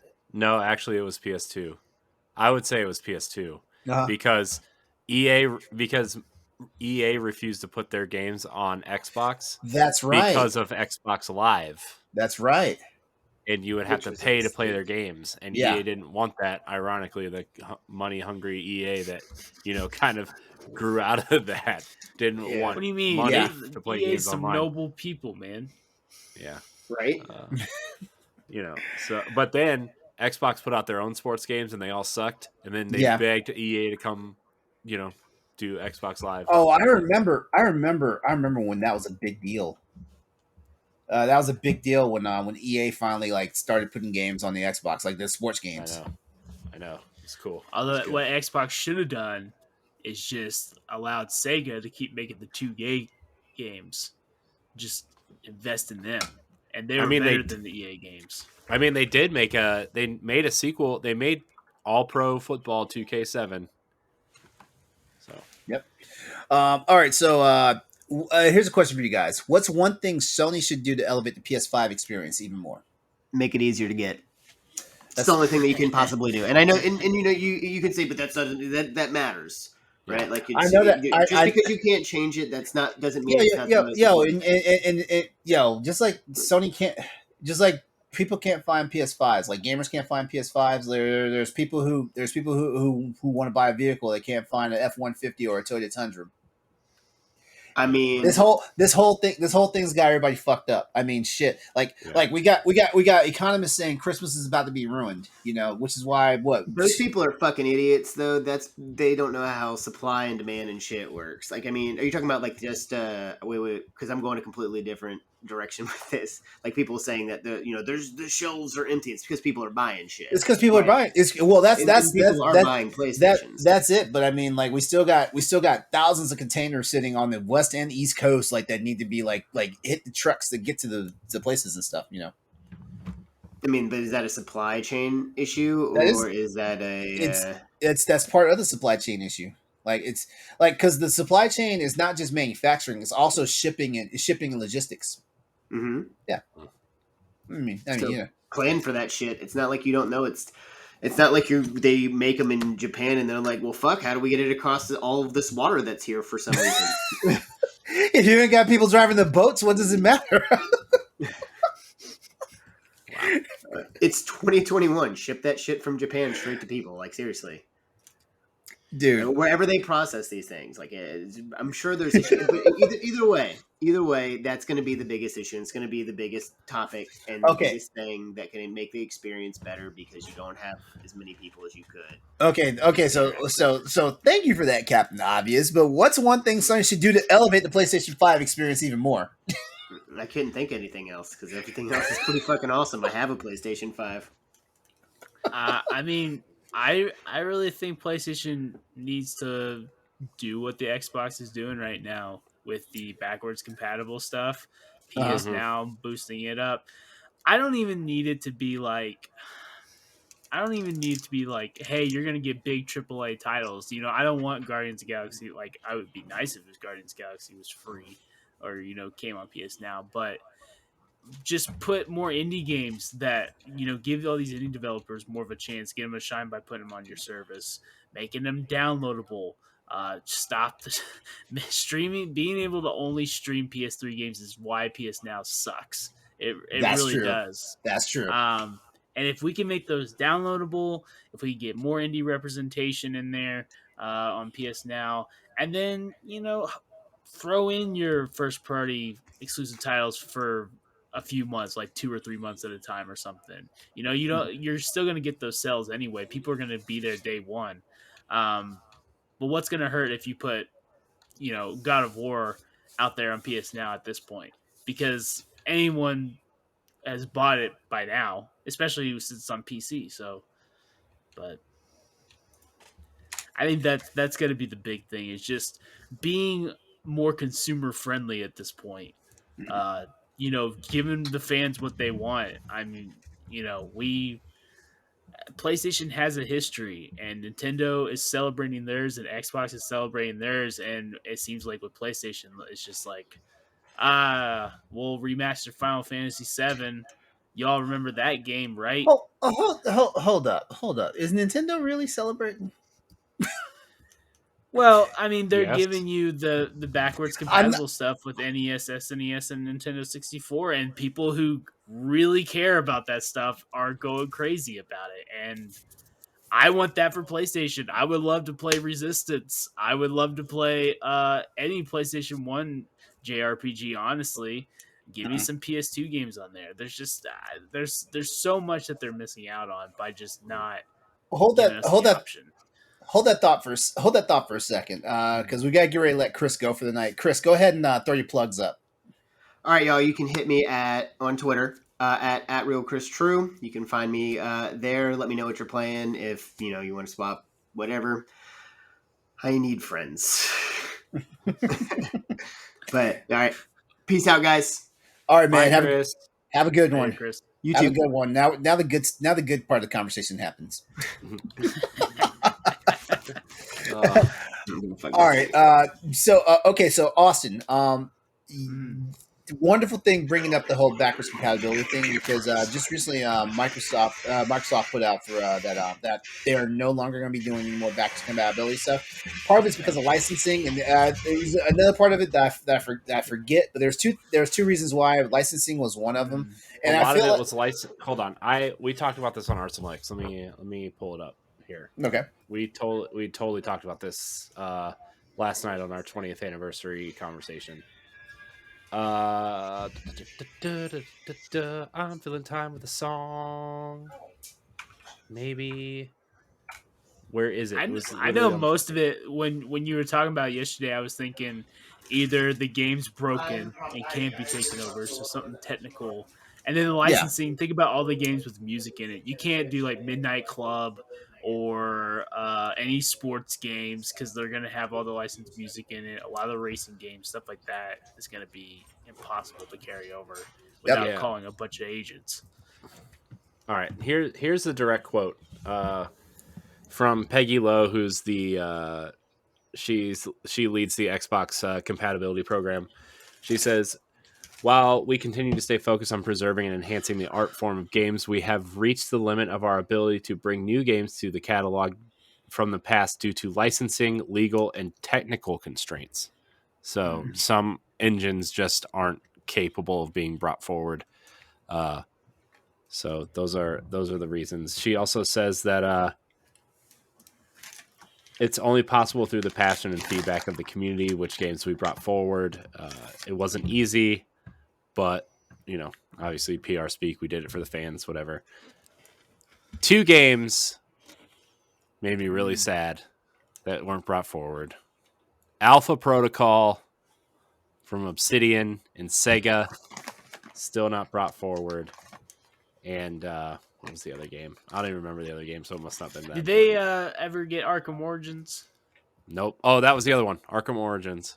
Okay, I feel like there's got to be a weird thing with Rocksteady Montreal. Mhm. Like there's got to be some beef. Here's the thing: it's backwards compatible if you have the disc, but it's not backwards compatible with the digital version. I don't understand how that's above my pay grade. I guess I don't understand. I don't understand how that could be, but oh well. Yeah. Oh well. It's no Alpha Protocol, which makes me very sad. All right. I tried playing Arkham Origins on PS Now, and I got to the Deathstroke fight, and since it lags, it's a terrible fight to do because it's it's all it's all QTE, and it's just like it's not working. Yeah. Well. All right. So mainly this, I guess, this question is for me and Austin. Whoa! I don't get to pick what makes PlayStation better. Wait. Wait. My bad. No, it's fine. No. It's cool. No. My bad. What's your thoughts on this? What's one thing Sony should do to elevate the PlayStation 5 experience even more? I think to kind of piggyback off of the backwards compatibility thing, which they're free to do whatever they want. It's it's a business. But I have to tell you that smart delivery on Xbox is so nice. And it just, like, when things just work. Hell yeah. It works. Hell smart yes. delivery works. And I get that in like a year and a half to 2 years from now, it's not going to matter, right? But right now, it matters. It matters. You buy the game once, you can play it on 4 different platforms, 5 different platforms for Xbox, right? If counting PC and cloud gaming and the Xbox One and then the Series consoles, right? Like, it just works, and it's so nice. and it knows which version of the game to download. Right, you don't have to guess between the PS4 and PS5 version of Spider-Man, like I Yes. heard so many weird stories about. Wait, That Spider-Man? I think that wasn't hard. That was, See, I heard a lot of people were downloading the PS4 version of Spider-Man and playing that, and not playing the PlayStation 5 version. I don't know what it was like on day one, but if it's exactly the way that when I got it, I feel like they're dumb because it wasn't like it was really obvious. Like you PS5, PS4, okay. To be fair, I haven't interfaced with it, so I don't know. I know they changed a lot of the icons to I've label heard the them. same stories. I just don't understand. Like I was like, it's pretty obvious. Which like I know in the store that they started labeling them as PS4 and PS5 games, but I don't know if that was a thing at launch or not. Like on the icons. It was PS5 games the artwork looks different. Well, not the box art, but the box logos look different. Like, I mean, and it's a stark difference because PS4 games, if I'm not mistaken, it's been a while since I bought a PS4 game. But if I'm not mistaken, the PlayStation logo and emblem are on a blue strip, PS5 are on a white strip. So like it's not it. Well, I understand the game. I meant like digitally. digital. Yeah, I'm talking about digitally. Oh, digital. Oh, okay. Yeah. Because now they got a white logo PS5 or the black logo PS4. Yeah, I mean, if you pick up a box and you pick up the PlayStation 4 version instead of the PlayStation 5 version, that's your problem because it's clearly labeled. No. Really big white label that says PlayStation 5. Yeah, but I don't know. I definitely agree with your point though, Corey. Because if Sony had implemented something like smart delivery, like my God, you know, there wouldn't be as much moaning and belly aching about like the shit like Ghost of Tsushima, for example, or stuff like that. And here's my thing though. It's like are you dumb? Like just wait for the goddamn game to go on sale, and then that money that you would spend to like get the upgrade, it basically balances itself out. Yeah, But I also get it. People want to get the fresh new hotness like day one, which I understand because I get bit by consumerism every now and then. Shit, I got Metroid Dread first day. Yeah. I got Miles Morales. Well, shit. Technically, Miles Morales was on the shelf before the PS5 was. Like I had Miles Morales like 4 days before the PlayStation was in my house. Yeah. I mean, so yeah, I get bit by consumerism too. But every now and then I feel like people just want to bitch and complain about stuff just for no damn reason or for all the wrong reasons. But smart delivery is one thing I can definitely get behind, especially when I figured out what smart delivery was. Because remember last year when I was like, what the fuck is smart delivery? Remember that, Corey? I was like, what is that? Yeah. And then once you broke it down to me, I was like, oh, that's some expert level thinking there. Yeah, I mean, the words are dumb, but the concept is smart. And, I really appreciate that, especially when I was like re-downloading Gears and in Gears Tactics and Halo Master Chief Collection, right? Like, yeah, I get those are old games, but they were all, boosted for Series X and Series S. And dude, by the way, Gears 5 is still one of the best looking games on the fucking console. It looks amazing. Yeah. I believe it. So, Gears of War, the best Xbox franchise. Yes, thank you, Austin. Hands down. Hands down. Hey, I love Halo. I do. And I love Forza and I love Fable. But like Gears, man. Gears of War was what kept me coming back. Yep. All right. So, final, 2 questions, but I'm bundling it off into one. What's been your favorite PlayStation 5 exclusive title so far, and what's your most anticipated game you can't wait to play on PlayStation 5? Now, notice I said anticipated game, but I didn't say anticipated exclusive. I'll go first. My favorite PS5 exclusive so far has been Ratchet and Clank Rift Apart. Like, I mean, you guys heard me gush about it months ago, so I'm not going to rehash it all. But shit, it's a wonderful story. It's wonderful gameplay. Like no load times. Hell yes. Oh, and my most anticipated game I cannot wait to play on PS5. Dead Space remake. Ooh. Yeah. Dead Space remake. It's not. It's. I'm sorry. It's not a first party. It's not first party for me. No, I mean, yes, I am going to play Forbidden West when it comes out, but I'll play Final Fantasy 16 when it's coming. But God, Final Fantasy 16 looks really good. yeah, but Dead Space remake, that is one that like I'm gonna throw all my money down. Let them announce this collector's edition. I'll probably spend the money for that. And I'm gonna be sitting in my bedroom in the dark room, headphones on like a little bitch, getting scared by Necromorphs all over again. Man, favorite exclusive. I think I have to go Ratchet and Clank. I haven't played Deathloop, of course, but I do plan on playing that this year. Me too. But I loved Returnal as well. So I either one. I'll say Ratchet and Clank was my favorite because I actually beat it. I had to move on from Returnal before I pulled all the hair out that I have. Most anticipated game. I'm not gonna lie to you guys. Honestly, I thought about today. What is my most anticipated game for next year? Don't tell me NBA 2K23. Don't tell me that. It's NCAA football 23. That's what I was close. I was in the ballpark. Year's the year. I hope next year's the year that we get NCAA football. I really hope that we get it because I'm remember they're not going through the NCAA this year. It's just EA Sports College Football. They're going to each college individually and licensing it. Well, I just say NCAA football, but no, I know. Yeah, but I just want to throw that out there in general. Will be in case people are concerned or. But hopefully we get Ken Levine's game on PS5. So whatever he's making.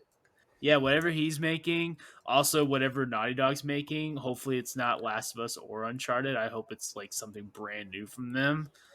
The KOTOR remake, of course, Horizon and God of War. The only reason why I think Horizon and God of War isn't my most anticipated is because I know it's there. I'm so excited for what's to come after that. So same for me. I mean those first games were.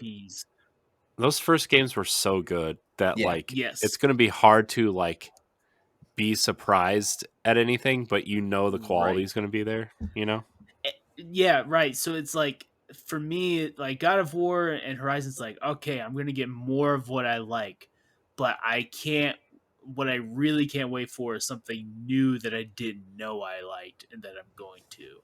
And I'm hoping it's either from, Naughty Dog or whoever makes it. Insomniac, the Wolverine game is going to be exciting to play. That might be it. Who knows? But NCAA football 23, it definitely got to be up there. Ken Levine's game, maybe BioShock 4, maybe 2K comes out with that soon. There's so much to look forward to in this generation. We are just getting started. Yeah. Yeah. Corey, did you have anything I know you haven't really played PS5. You don't really have access to one, but do you have an anticipated title? Oh yeah, I got a ton. But I just want to say in terms of the games that are already out for PlayStation 5, I think that Miles Morales, even though I didn't really care for the first Spider-Man game all that much, I really like I like the idea of that game, and I like how kind of short and compact it is, and it looks great. It looks amazing. Also, I'm a big fan of the last Ratchet and Clank game, and I know that this current one is really just another solid entry, so I'm looking forward to playing that. But in terms of anticipated games, for me, the PlayStation 5 is probably going to be an exclusive box, right? It's just, I mean, I don't know. I'm so invested in the Xbox ecosystem at this point that PlayStation and Nintendo are basically my exclusives boxes. And understood. I mean, I mean, Horizon Forbidden West is definitely my most anticipated game. I absolutely love Aloy. I love that first game. I love just everything about it. And to play more of that game, I always said I'm going to get a PlayStation 5 when Horizon comes out. And, I know it's going to be on PlayStation 4. I know it'll be on PC eventually, probably at some point. But well, I wish you luck because February 22nd is coming. Hurry up and get your damn PlayStation. I mean, I don't need it right away, right? Like I would like one, but Horizon is the game.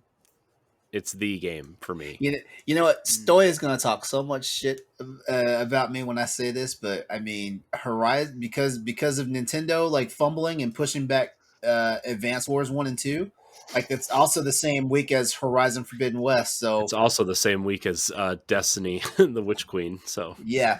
So I feel like Stoy's going to be talking a whole bunch of shit because I'm probably getting that damn Advance Wars a little bit earlier than I'm getting Horizon Forbidden West. Whoa, let me ask. They come out on the same day. You buy them both. You take them home. Which one are you popping in first?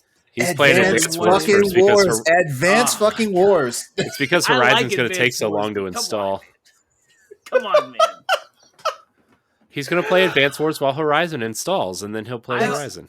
Thanks, Corey. Thanks for giving me that cover story, Corey. Thank you. You're welcome. I hope when you put your Advance Wars copy in, it turns into Mario Party Superstars. That's what I'm wishing that juju on you. Hey. I will. You do not know how fast I will curb stomp a Switch if that shit happens.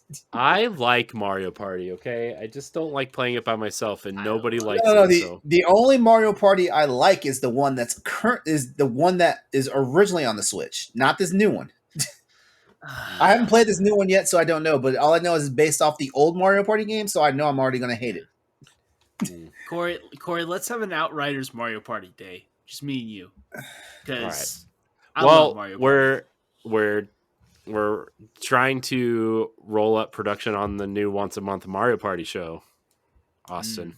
I can't believe I need to buy the new I can't believe there's actually a thing. I cannot believe it. It is. We're gonna swap back and forth between. So fun. You know, this is. We're gonna swap back and forth between Superstars and Super Mario Party. So. You know what? This is a wonderful time to wrap this show up. Now, hey, you guys brought up Mario Party. Okay. No. He brought Mario Party. I was talking about Advance Wars. Yeah. I don't know. I heard you like Mario Party, LeRon.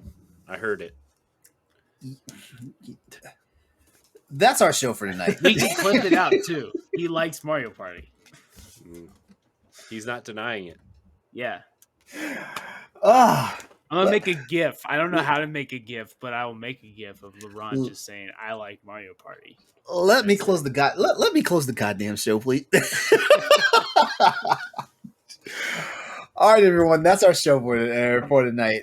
As always, we'd like to give a big thanks to you for tuning into Crossroads. Thanks a lot, Corey, for coming in and dropping off with us. This is basically the PlayStation anniversary, the PS5 anniversary show, and I'm glad you came in and trooped it out with us. Absolutely. Anytime I will just sit here and pretend I have a PlayStation and talk about PlayStation. All right, so before we head out, here's how you can follow us. Corey, go first. You can find me at I am Corey NHD on Twitter and Instagram. You can find me hosting the Boss Rush podcast and Arsenal X, the Xbox podcast here on the Boss Rush Network. All right. Austin? Find me at PlayStation on Twitter, and that's pretty much it. Find me there on Twitch too, but nothing there. Nothing to see there. All right. As usual, you can find me on everything. It's XS803. That's my gamer tag. That's my social media. My Twitch and YouTube channels, EXODUS803. Can't go wrong there. Also, you can catch me Wednesday nights at 8:30 p.m. Eastern Standard Time for the Boss Rush podcast, which is where, Corey? Because I think that Twitch handle changed. It's at Boss Rush Network. Everything is at Boss Rush Network now. Okay. See, even TikTok and Snapchat. Yeah. I gotta see what people are uploading to our TikTok. That's gonna be funny. So do I, because I have no idea. Does Logan still have all the login stuff? Because who knows what he's posted on there? I don't know. I know Jesse does. I know Jesse has the TikTok one, but I don't know what's going on there. I was kind of scared to look, to be honest with you. All right, before we head out, just note that the Pow Block Clubhouse Trivia is back, and you can find out who won that trivia contest in episode 270 of Nintendo Pow Block. Do you know everything about Animal Crossing New Horizons 2.0 update? If not, go to our website where our buddy Aaron Domingos will walk you through exactly what Nintendo did not tell you about the Animal Crossing New Horizons 2.0 update. And there is some rather unfortunate news for anyone that's trying to get their hands on Valve's Steam Deck this coming December. If you want to know more, head over to our website where I give you all the details of Valve's Steam Deck delay. BossRush.net has even more editorials and shows from our ever-growing family of creators and contributors for your pleasure. So head on over there and get to know our talent a little bit better. Don't forget, there's a Boss Rush Network Discord if you'd like to talk about games, media, sports, food, and much more. So why not join our Discord? I mean, there's even a Crossroads PlayStation podcast server on the Discord, just for the fans. As always, you can chat with us to keep the conversation going by hitting us up on Twitter at @PS_Crossroads to dish on more news, events, and topics while we're getting ready for the next installment of Crossroads. This has been episode 60 of Crossroads PlayStation Podcast. Be sure to come back and join us Tuesday, November the 30th, where we'll be back with more to talk about and new topics for the world of PlayStation and gaming. The Boss Rush Games family wants you all to have a great night. Go out there and do what, guys? What are we doing? Playing games and being better. Yes. Nailed it.